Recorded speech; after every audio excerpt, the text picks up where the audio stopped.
In the year 240 BCE, a man stood beside a well in Egypt and used it to measure the size of the entire planet. No satellites, no rockets, no way to leave the ground and look back at Earth from space, just a well, a stick, and a shadow. And somehow, he got it right. This is a story about how we found out the shape of our world, but it's not the story you were probably taught, because the truth is stranger and a little more surprising than ancient people just knew. Let's start where most people assume this story begins, with ancient wisdom. The idea that somehow, long ago, humans simply looked up at the sky and understood. But that's not quite what happened. Go back far enough, and most early civilizations didn't think the Earth was round at all. The ancient Egyptians pictured the world as a flat disk, floating on an endless ocean. The Babylonians thought something very similar. One surviving tablet, nearly 3,000 years old, shows their capital city sitting at the center of a flat, disc-shaped world. The sky, in these early pictures, wasn't open space. It was a dome, or an arch. Something solid, stretched overhead, holding the heavens in place. For most of early human history, this was simply how the world looked, flat beneath your feet, domed above your head. So if ancient humans broadly didn't figure this out, who did?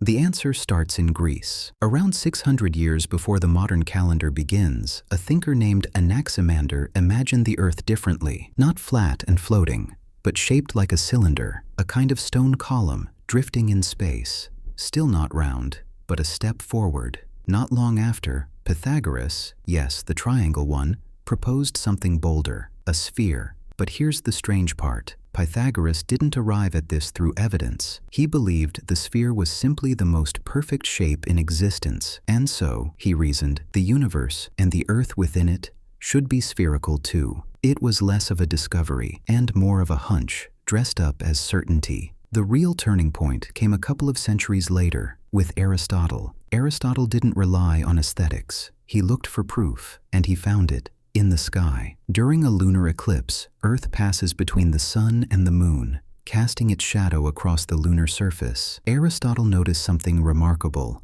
That shadow was always curved every time, no matter the angle, no matter the position of the moon. Only one shape does that, consistently, from every direction, a sphere. If Earth were a flat disk, the shadow would sometimes stretch into a thin line or an oval, depending on the angle of the light. But it never did.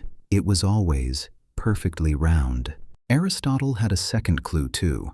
He noticed that travelers heading south began to see stars in the sky that were invisible back home. New constellations rising into view the farther they went. If the Earth were flat, everyone, everywhere, would be looking up at exactly the same sky. The fact that the stars themselves seemed to shift depending on where you stood only made sense if the ground beneath your feet was curving away. Two solid clues. Real observations, not guesses. The idea of a round Earth was no longer just a Greek preference. It was becoming something closer to proof. But knowing the Earth was round is one thing. Knowing how big it was an entirely different problem. And that's where our man with the well comes back in.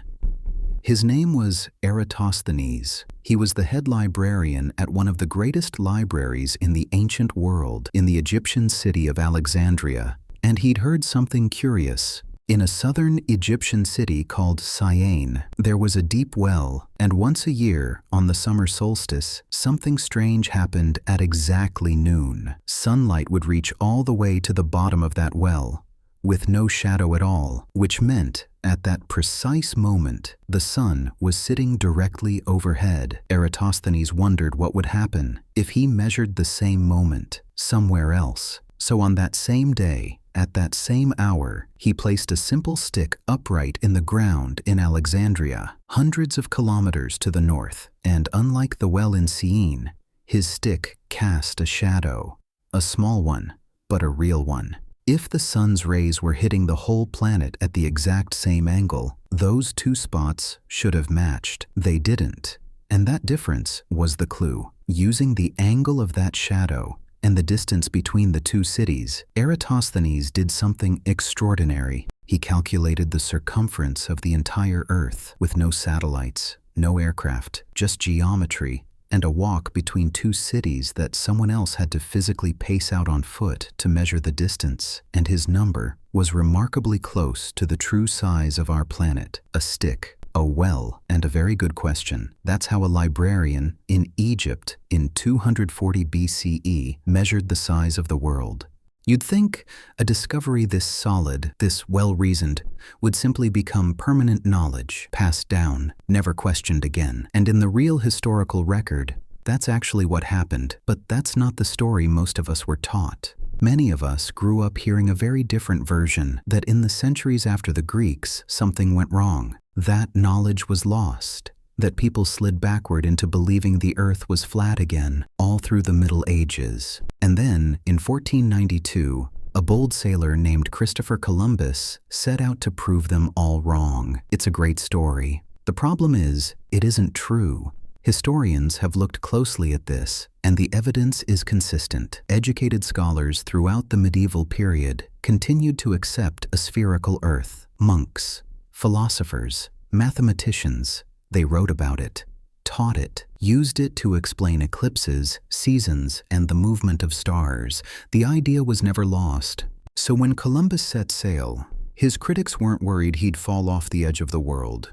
They were worried about something far more practical: distance. They believed, correctly, as it turns out, that the Earth was larger than Columbus was claiming, which meant the ocean crossing to Asia would be far longer and far more dangerous than he was willing to admit. The disagreement was never about the shape of the Earth. It was about its size. So where did the flat Earth medieval myth actually come from? Surprisingly, not from the Middle Ages at all. It traces back to 1828, to a heavily fictionalized biography of Columbus, written by an author more interested in a dramatic story than a historically accurate one. That version of events caught on.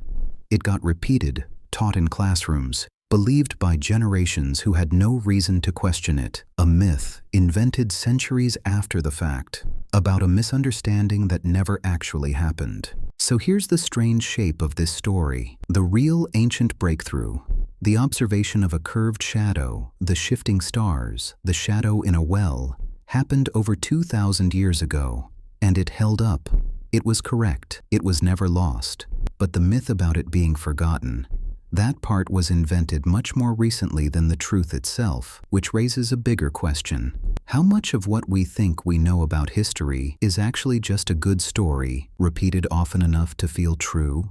We like the idea of ignorance giving way to enlightenment, of brave individuals proving the doubters wrong. It's a satisfying shape for a story. But real history is often messier, quieter. Knowledge doesn't always follow a straight line from confusion to clarity. Sometimes it's the myth about ignorance that spreads faster than the truth ever did. There's still some genuine uncertainty here too. Historians don't know the exact length of the unit Eratosthenes used for his measurement, which means we can't say with total precision just how accurate his final number actually was. Some argue it was remarkably close. Others argue it was off by a wider margin. Even the story of discovery still has open questions attached to it. Somewhere in Alexandria, in 240 BCE, a man looked at two shadows in two different cities and worked out the shape and size of the entire world. He never left the ground, never saw Earth from above, just followed the evidence, one careful step at a time. And what he found turned out to be true. Not because everyone already believed it, but because he checked. Maybe that's the real story worth remembering here. Not that ancient humans simply knew the Earth was round, most of them didn't, but that a small number of people asked the right questions, followed the evidence carefully, and got it right, while the rest of us, centuries later, would go on to believe an entirely different story instead, one that never actually happened. The truth was there the whole time, waiting quietly for anyone curious enough to go looking for it.